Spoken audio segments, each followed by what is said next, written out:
Tessa really was at a point where, at a year, she was saying her ABCs and singing songs and walking and talking and was ahead of the curve. And then at a year and 6 months, couldn't walk, couldn't talk, lost it all. And she kind of worked her way through that, painful as it was. Yeah. And so I often think of that when I think of you and Jake. Welcome to A Place of Yes, a podcast about how I moved through my darkest hour. And for me, that was in channeling my grief into good. Welcome to the show. So today's guest on A Place of Yes is a longtime friend of mine. I'm sitting with Jeff Ames, and I have known Jeff for a long time. And I couldn't actually remember exactly when we met, except I can tell you that I remember when we got home after Jake was sick, people, all kinds of people were just like, you and Brian have to meet Heath and Jeff. And it was one of those things where people assumed because we had a common similarity that we had to meet and we would therefore be friends. And we kind of connected. So can you tell the audience a little bit about you and about you and Heath, and then also about Tessa? I'm a local business owner in town. I own Cantina and part of the Mercantile. And I can't remember specifically when we met, but I think where our stories connect, obviously, center around my daughter, Tessa, who has a really rare neurological epilepsy called Dravet syndrome. We were kind of thrown together. We moved here from New Zealand in 2005, where we had gone to, laughingly, as Heath and I know, live a whimsical life adventure because we had worked really hard in San Francisco and we were in tech, and it was just kind of a crazy life. And we thought, this is the last kind of bite of the apple we're going to get. We're going to have this child and it's going to be really normal, intense. Was Tessa born in San Francisco or in New Zealand? San Francisco. Yeah, that's right. But then we moved to New Zealand when she was 1, and she really had just gotten diagnosed with some severe form of epilepsy. They didn't know specifically that it was Dravet. They hadn't developed a test yet. Interestingly enough, it was developed in Melbourne, Australia, and Tess was in the first cohort of that I did not know. 10 or 15 people that were diagnosed with it really? Officially, that had the genetic code of it. And yeah, she was in that very, very, very first group. Ingrid Schiffers, this famous neurologist in Australia that developed a test for Dravet. In any case, we lived in New Zealand. It wasn't whimsical. It was a beautiful country. We love it. But Tess got super sick. And Dravet is, like so many of these illnesses, a series of falling dominoes where each domino is bigger and more dramatic than the last one. And she really was too much for the medical system in New Zealand, which is great. It's socialized medicine, which is fantastic. Yeah. But if you really need specialized, highly acute, in our case, neurological care, the superstars go to the big cities. They go to London and New York and Boston and San Fran. And the reason we ended up in Saratoga Springs was, one, we wanted to have another child, which we have, Nicholas, our son. We needed more familial support to have that second child. And Heath's parents are fantastic and they live 20 minutes away. And we wanted to be close enough to Boston Children's, which has the best pediatric neurology department in the world. So all those things kind of pushed us in this direction. And that's how we landed here. So I didn't remember. I was thinking that you were here much longer than us. But if you got here in 2005, we got here in 2006. Oh, I didn't know that. Yeah. So It's all, in my mind, you were like here and established already. No. So. And again, those first couple of years when we were here, the early years are the hard years with a lot of the neurological afflictions. Kids get more stable. They get more resilient to minor illnesses that put you in the hospital. And Tessa certainly followed that path as well. But we didn't know anybody for the first couple of years because one month we would be in PICU. Yep. And then next month we would be out and then we'd be back and then we'd be in Boston, and not unlike your own journey with Jake. No, so it's interesting because I always talk about how those beginning years are so, and especially in that time frame, it's a little different now, I think, with like social media and with all of the different ways in which people connect.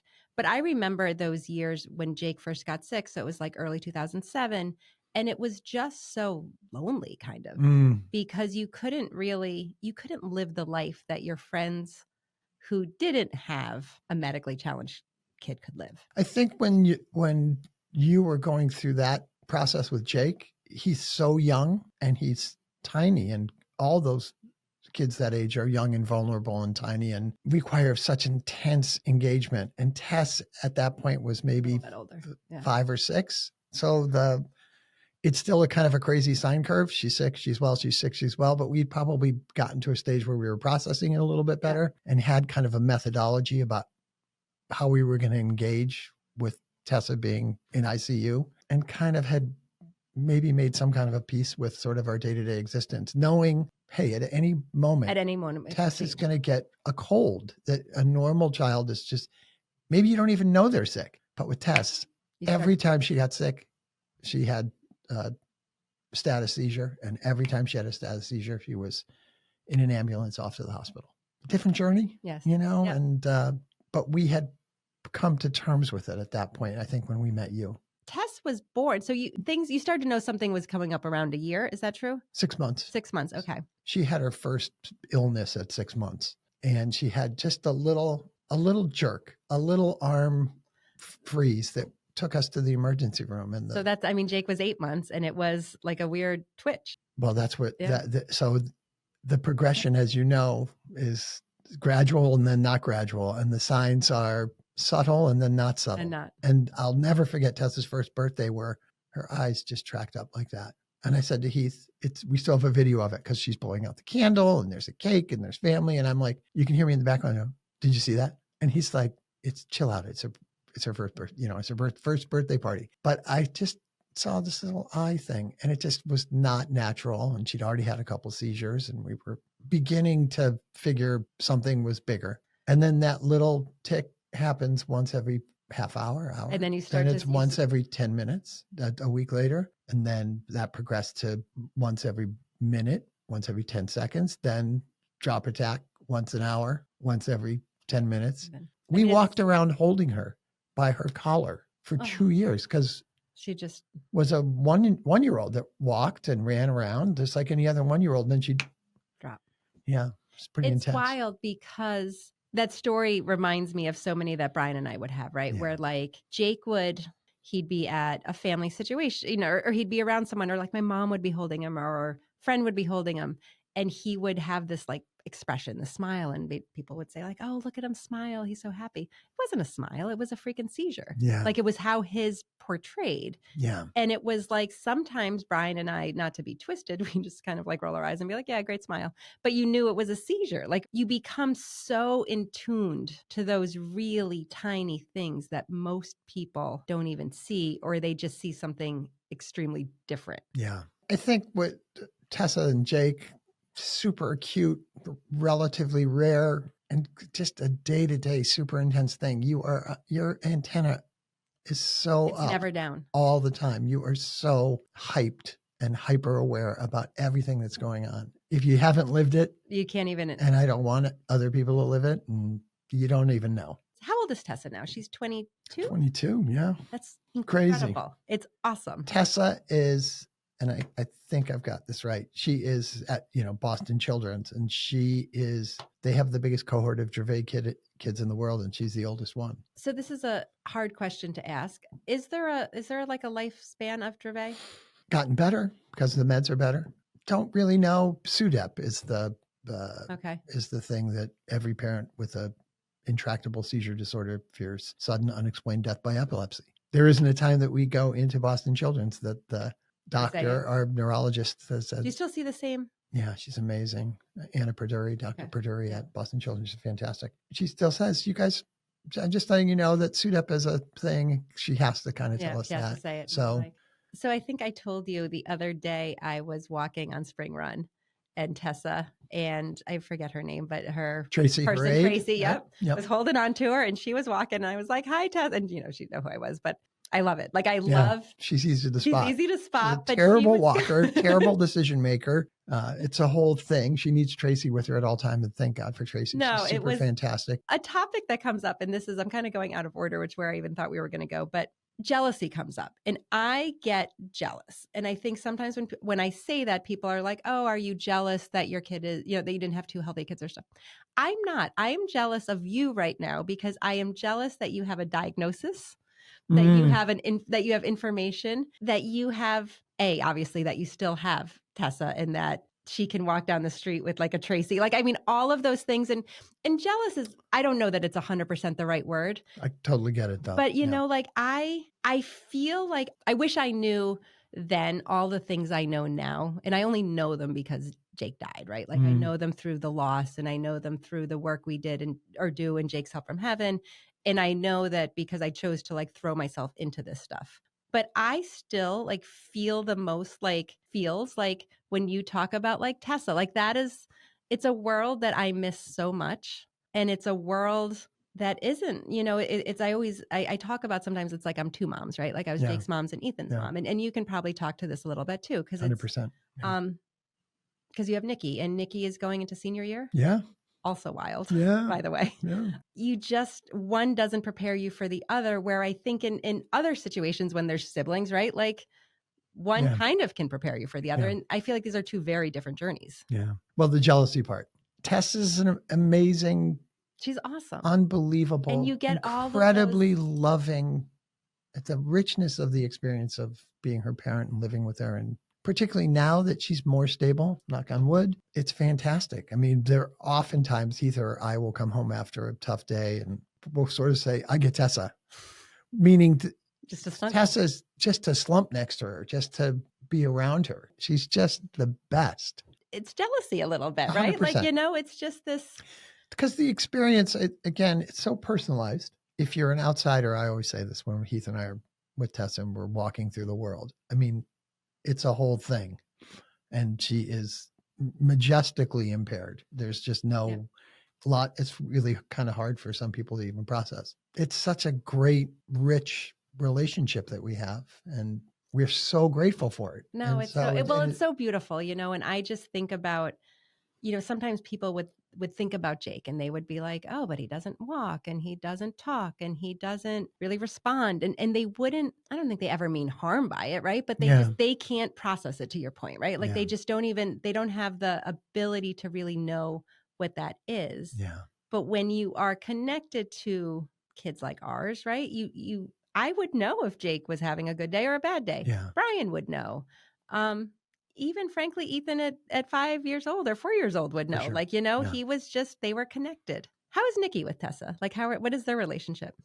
He's great with her. He doesn't know any different either. He doesn't know any different, right? And our life is so locked in to what it is. There are no spontaneous moments. There's no, let's bomb over to Paris and see the Olympics for 3 days, whether you can or cannot do that. There's nothing like that. So everything is very planned and sort of squared up in our life. And thanks to Heath, mostly. Yeah. Nikki that's the world that he knows and the world that we inhabit on a day-to-day basis. Tessa thinks he walks on water and is super desirous of his attention. He's a classic 17-year-old teenage boy, super kind. And, that's a tough journey for Nikki as well. There are significant periods of our time where Heath and I are just 100% locked into trying to keep Tessa alive.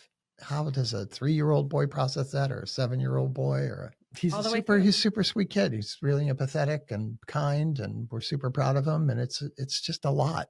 They get it. And they get that the world isn't always fair. And while they can still be very typical, mad at mad at their parents or want things are unfair. But like, I think Ethan has always had a perspective that is a little bit different than some of his friends. Every now and then the meteor comes crashing through the roof. Other people don't have meteors. No, they just don't. Or they come out of the blue. Our meteors are really not. Yeah. And I think that is the piece. Your world hopefully expands to normalize it. And Heath and Nikki's world has expanded to normalize the day-to-day world of Tessa. I mean, we say it all the time. As she goes, we go, and so as long as she's going good, then we're going good. Yeah, absolutely. I have 2 stories about your connection with Jake. One is they were both on the same non-FDA approved medicine at the same time, Jake and Tessa. Clobazam back in the day. In the day. Approved now. Now approved, but at that time. I think we were getting it from Canada, and it was coming in through Boston Children's, and it had to be couriered to our house. It was all wrapped up in red craziness. tape. And once I think we had, ours got stopped at the border once, and the shipment didn't come. So I'm like, Jeff. Thankfully, we were on the same. Yeah, I think you called Heath, and I drove them over. Yeah. Knocked on the door. I mean, we were in that's a highlight of the world we shared at that time, which 100%. Was one, it was a new construction of a classic med, particularly helpful for kids with our. Well, I remember it was our doctor at Boston was like, this isn't FDA approved. I want to try it for Jake. I remember it was the first time Brian and I we almost like we didn't know what to do because it was the first time he had stopped twitching because he was just constantly like So in when we motion. first took her with Tess, her life was not a life worth living. She was just constantly seizing. And the doctor that first dialed us up was a guy who was at the Mayo Clinic because he prescribed that med. But she stopped having seizures for 2 weeks. And had never had a day, never had an hour, never had a 10-minute period where Tess didn't have seizures at that point in her life. It's almost like you don't know what to do with yourself. Pretty blown away by Yeah. it. That hierarchy of meds, that medley of meds that had Jake survive, they got so much better. Got so much better. There's so many kids at Boston Children's when we talked to our Dr. Perduri that they have Dravet parents with Dravet kids, and they'll have one seizure a month, and they're distraught, as they should be. Yeah, but they don't. Personal note: Tess had 10 seizures last night, and woke up right as rain, happy as, ready to eating her Cheerios and singing her songs. I'm grateful that the technology has evolved so that these kids that really had a tough go of it have really much more streamlined go of it.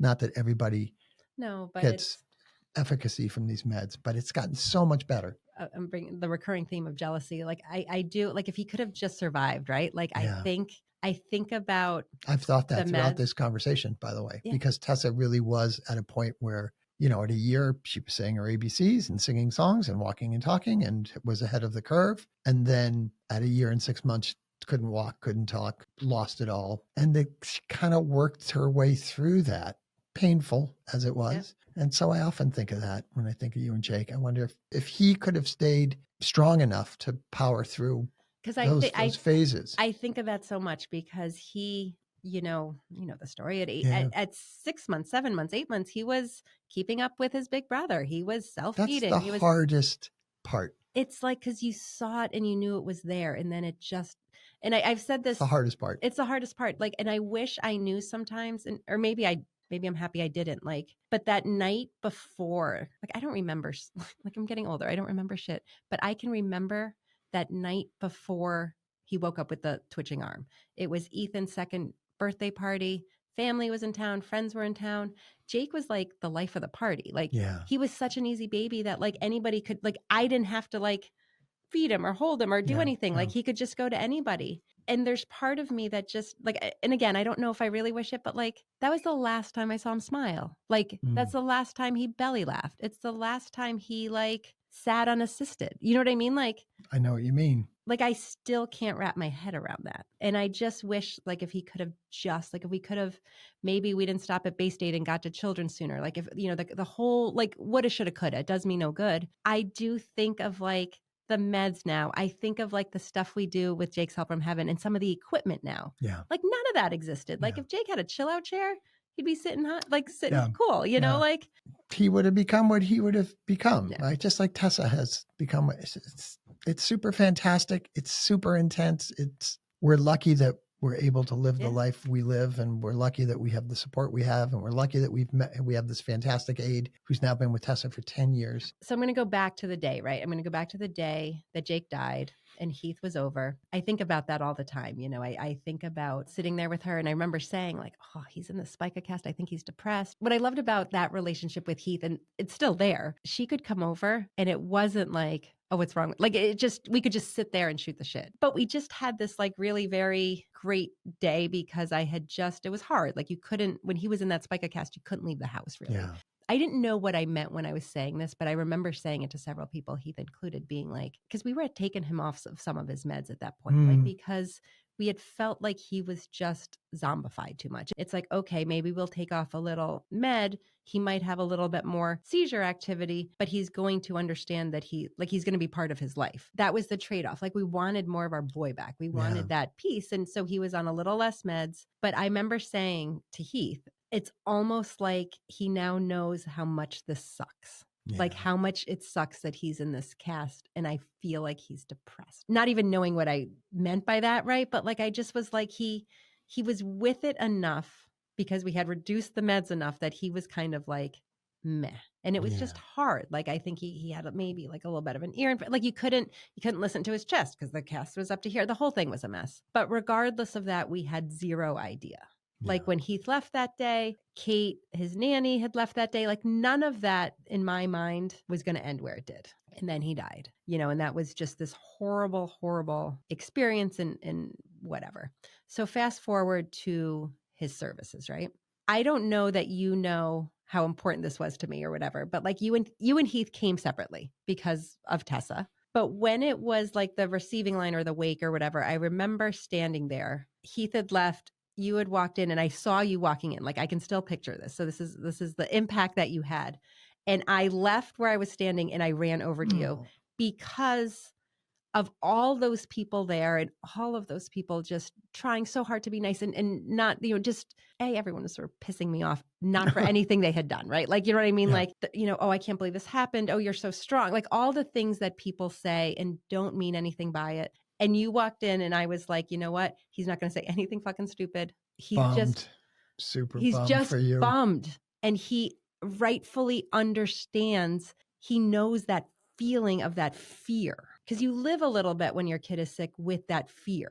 And the worst thing, it happened to me. I hope it does not happen to you, God. But like, I just felt when you walked in, there was someone in this world that would just give me a hug. And I remember very little of some of that, but that I do. I remember you coming in. I don't remember the name of the movie, Sliding Doors. Oh, I talk about that in this show a lot. Oh, you do? Yeah. I mean, you just Yeah. walk through the door that we never want to walk through. Yes. And I have been at that door with my hand on it, trying to keep it shut when whatever the force is behind it is trying to pull it open and grab Tessa through it. Yeah. I mean, that's the way that Heath and I look at you and Brian a lot. I mean, we see the magnificent adventures that you get to go on and the life that you get to lead, which, by the way, as you well know, and we've talked about, if Jake were around, it would be a different world and different adventures and a different constraint to that kind of a lifestyle. So she just had COVID not too long ago. Yeah. How did that? Is that the first time she had it or she had it before? Second time. I will say it's the first time in her life that she has ever had a significant illness, a flu. Back in the day, like you were talking about, Jake, with an ear infection. An ear infection could send Tessa to spiking fever, status seizure, aspiration, snowball, intubation for 2 weeks, hanging by a thread. It's the first time she's ever gotten something that like is a significant illness, and she just powered right through it. So the very first time in her total life. So Heath, unfortunately, was really sick, but I was like, God, Tessa's doing great. Right. Like, sorry, honey. Right. Exactly. You're good. Yeah. We lead such a sheltered life with Tessa. Tessa didn't go outside for 2 years. I mean, when I say didn't go outside and interact, she did not go outside or interact with anybody for 2 years. Pulled her out of school. She lives in a complete, I think that if I could wrap that girl in bubble wrap and put a plexi box around her and drive her around in the Pope Mobile, that's how we would live our life, that she would no germ would get to her. The only time in my life where I was sort of like, thank God Jake is not here anymore, was during COVID. Some people are like, how could you say that? But exactly what you said, like that would have been an entirely different form of lockdown. And we were all pretty locked down, you know what I mean? Like, and so many of our families, I mean, some still haven't gone back to school because they're just so scared of it now, or scared of all of it because it's, we talk about the ear infection, but like in the heart of COVID, and I got COVID early on, like in one of those first rounds of it, it was horrible. Yeah. And I just, for someone who one ear infection turns into a double ear infection, turns into strep throat, turns into pneumonia almost every time. Yeah. And then you couldn't go into the hospital, wouldn't be a safe place, right? Like, so then what if they get sick? They go to the hospital where they can get better. During COVID, you couldn't. Like, well, Tessa, the first time she got COVID, of course, ended up in ICU and went to the hospital and was in a pretty bad state. But this time, just like every other illness that Jake or Tessa would get, or any parent of a special needs child, you just sit around and stare at them. We just start the vigilant watch. Looking for the thing that is. We'll go out and you walk back in the door and how's she doing? Have you taken her temp? What's her O2 level? How do you guys navigate that? Like, because Brian and I used to sometimes, I don't want to say bicker, but like, oh God, it's a battle. Yeah, it's a battle sometimes. Because the one person you trade it off. Somebody is on double alert, DEFCON 5, and the other person, maybe it was me, I'm working and then diving into back home and it gets super intense. But that's you're in such a, heightened, I think is a good word. That's a trapeze act at that point. You're walking along this razor thin line and you're carrying your family on your, balancing them, and anything can knock that out of balance. And so super tense. It's hard sometimes because it's like you're navigating different worlds, right? And I think I just always say, we live on Mars. The gravity's different. The sun sets at a different time. It's colder. It's windier. It's harsh. Yeah. And so it's great that you live on the Earth, and I've lived on the Earth, and I continue to live. But when I'm in that state, we're on Mars, and you don't know anything about life. No offense, but it's intense. So there's one last section of things that I would like to discuss with you. One of the themes of this show that we talk about with a whole variety of guests is, grief. And in the beginning, to me, grief was very traditional. And it was very like, well, I'm grieving because I lost my son. There are so many different types of grief. I had no idea. But there's this thing called like ambiguous grief. People would say to me when Jake was still alive, or especially when Jake first got sick, like different doctors and different therapists, they would be like, you sort of have to grieve the life you thought you were going to have. And I, at that point in my life, would get mad. No, I don't have to, because I kind of felt it was disrespectful to Jake, frankly, to grieve him differently. But it turns out there's a thing that people do. It's like ambiguous grief, it's called. Do you think about the life that could be, there's these weird, now we're doing philosophy here. Yeah. Giant Just a casual question for you. God, it's just kind of different phases. And I can't speak for Heath because she's so much more in touch with her emotions and emotionally mature. Everybody has to work through that on their own way. I would say the first phase of Tessa's life, it was quit our jobs. Heath had a great job with a tech company in San Francisco. I had my own tech company in San Francisco, still owned the Blue Light in San Francisco, the bar restaurant that we owned. We were living this particular life, and, living in San Francisco in the late 90s, early 2000s was kind of where you wanted to be. It all just stopped just so fast. And so I think of that first phase, it was so intense and so involved that I personally, we quit our jobs. We had moved to New Zealand. We were all by ourselves. We just stood around and kind of stared at Tessa, and it was just the two of us. Yeah. And so kind of a really unique period that kind of kept her alive. Without that space, we would have had probably a different outcome. Yeah. I don't really have time to grieve them because she was so fucked up, so sick. You just start in it all of a sudden. Day to day. And when you had a good week, you just kind of wanted to leave it and go to the beach, try to be normal, right? I know there's a world that we don't get to inhabit. And I know there's a whole life that we used to have that we don't get to have anymore. I mean, Tessa's just couldn't imagine living without her. So, and she's just so loving and she's completely dependent on us. And we're actually completely dependent on her too. And it's just the life that I now know and inhabit daily. Is the life you love. So It is the life that we love. It's really challenging and it's super limiting. And there is no, like I said, there is no randomness to it at all. There's no, I'm going to just go bounce and do X. It all has to be staged, planned, whatever, but it's the life I know. So, and it's worth it. And I will say one other thing. Heath and I don't even remember because it was so long ago. We just kind of accepted it. I mean, it was super hard. I think probably harder for Heath, but we just kind of got on with our business. It was sort of like, this is it. This is what we have to deal with. Thank God we can quit our jobs. Yeah, thank God and not work for 5 or 6 years. And we had the good fortune to have a life that we could just stare at Tessa. I was super grateful for that period that we were able to pull that off. It's not entirely different than like the things that Brian and I do now because Jake's not here. Or, they're all, we're in this life. Like I would not do the things we do now to be back in that life. And there's not a summer that goes by that there isn't a moment, a week or something where you say to yourself, God, I wish I could do that. But it's been 22 years now. So some people probably who are listening are in our situation, right? Where all of a sudden they're in the situation we were in when you're knowing something is wrong. You don't have a diagnosis yet. You're trying to figure something out. What would you say to someone? Again, we had touched on it earlier in our conversation about the big cities. So there are major league medical facilities in major league cities. And Heath and I were lucky to live in San Francisco, which was fantastic. So the first thing I would say is one, medicine, and particularly with or disorders like Tessa, but across the whole spectrum, because we're in a world We inhabit the world of special needs children. The medicine is so much more than it was 20 years ago. There's so much more hope. I remain committed to the belief that at some point in the next 20 years, they're going to develop this AI helmet. We're going to pop it on Tessa's head because we're going to keep her alive. Bang, she's going to say all the things. It's just like a Bewitched episode, and she's just going to become whatever normal is. And who knows whether she'll be grateful for our kind attention for those 40 years or not. So the first thing I would tell everybody, because we meet parents all the time who have a child who has a seizure, young, where are you going to go? What do you do? And we always say, look, Boston Children's is the state of the art. That's where you want to go. We've got contacts there. Talk to these people. And the technology is so much more advanced. The world is so much more than it was 20 years ago. What do I say to parents like that? You got to fight the fight, and you got to be super committed.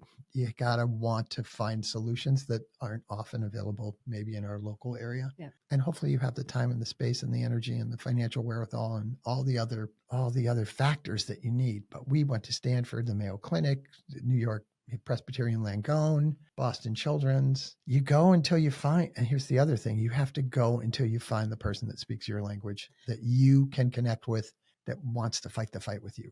Well, I am very grateful that you came on this show, even though I had to bully you into it a little bit. Sneak attack. Sneak attack. Walk through the door. But here we are. But super cool. And of course. Fairly painless. Pretty painless, by the way. Promise. But it's easy for me to talk about Tessa, and it's a good story to tell, and happy to help in any way, of course. We also have this fun section at the end called Ask Heather Anything. Oh, God. I know. Ask Heather anything. I don't know what to ask you. I think I know you so well, and I've seen you at your... at all my points. I've seen you literally at all your points. Your lowest point. I've seen you in work mode. I've seen you dancing in the bar at Cantina. It's true. For the audience members out there. So ask Heather anything. What's your next vacation? Oh, that's a good one.